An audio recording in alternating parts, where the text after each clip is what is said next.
Et si l'échec scolaire, ce n'était pas vraiment ce qu'on pense? Si, au fond, ce n'était pas juste une question de travail, de volonté, c'est une idée qui vient bousculer une des croyances les plus fortes de notre système éducatif. Alors on va explorer ça ensemble. Cette petite phrase, tellement d'élèves l'ont entendue. C'est souvent vécu comme une accusation, un jugement très simple, trop simple. Ça met tout le poids de la difficulté sur les épaules de l'élève, comme si l'effort était la seule chose qui comptait vraiment. Voilà la question qui change tout. Et si l'échec n'était que le symptôme d'un problème bien plus profond? Un problème qui ne viendrait pas de l'individu, mais du fonctionnement même de l'école. Pour avancer, il faut d'abord accepter une chose. Pour réussir à l'école, il ne suffit pas d'apprendre ses leçons. Il faut aussi et surtout comprendre les règles du jeu. Des règles qui bien souvent ne sont jamais expliquées clairement. C'est ce que des sociologues appellent le malentendu. Ce concept, on le doit au sociologue Stéphane Boneri, et il est vraiment central. Le malentendu, il naît précisément de cet écart. L'enseignant, lui, pense que l'objectif d'un exercice est évident. Mais pour l'élève, le but peut être complètement différent. En fait, ils ne sont pas en train de jouer au même jeu. Pour que ce soit bien concret, Boneri utilise un exemple tout simple. Imaginez un exercice de grammaire classique. Il faut trouver les adjectifs dans une phrase. Ça a l'air facile, non? Eh bien, c'est justement là que le malentendu peut s'installer. Et là, on touche au cœur du problème. D'un côté, l'enseignant veut que l'élève comprenne la logique, la structure de la langue. De l'autre, l'élève, lui, veut juste la bonne réponse pour avoir une bonne note et passer à la suite. Le but de l'activité n'est pas du tout le même. L'un vise la compétence sur le long terme, l'autre la performance immédiate. Le dialogue devient presque impossible. Le point crucial à comprendre, c'est que ce n'est pas juste un cas isolé.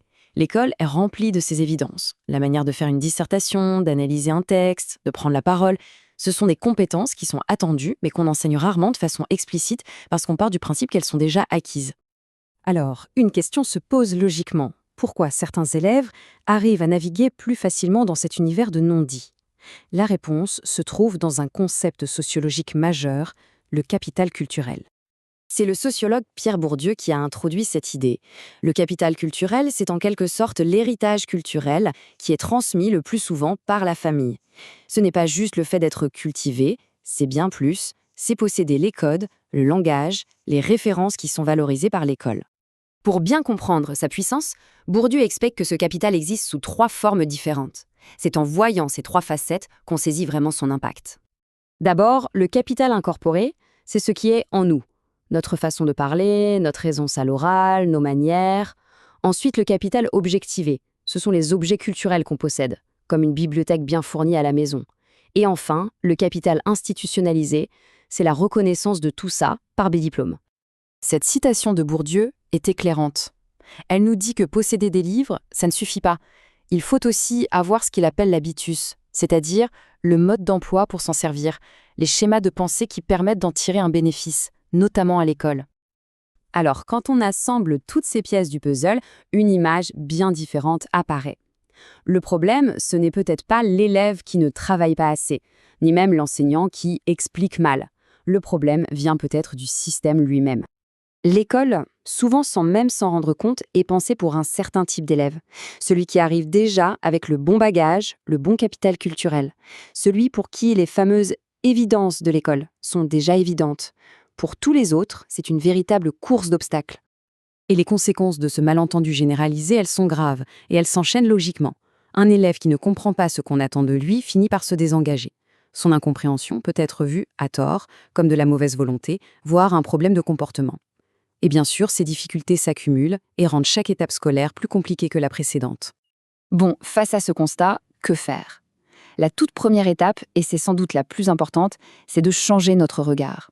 D'arrêter de chercher un coupable, que ce soit l'élève, les parents ou l'enseignant, et de commencer à analyser comment le système fonctionne. Cette question, elle ouvre des pistes très concrètes. Et si le vrai travail de l'école, c'était de rendre visible l'invisible, d'enseigner clairement comment on analyse un texte, comment on construit un raisonnement, comment on participe à un débat, en bref, de donner à tout le monde les clés du jeu. Rendre les règles explicites, ça nous force à nous poser une question encore plus fondamentale, finalement.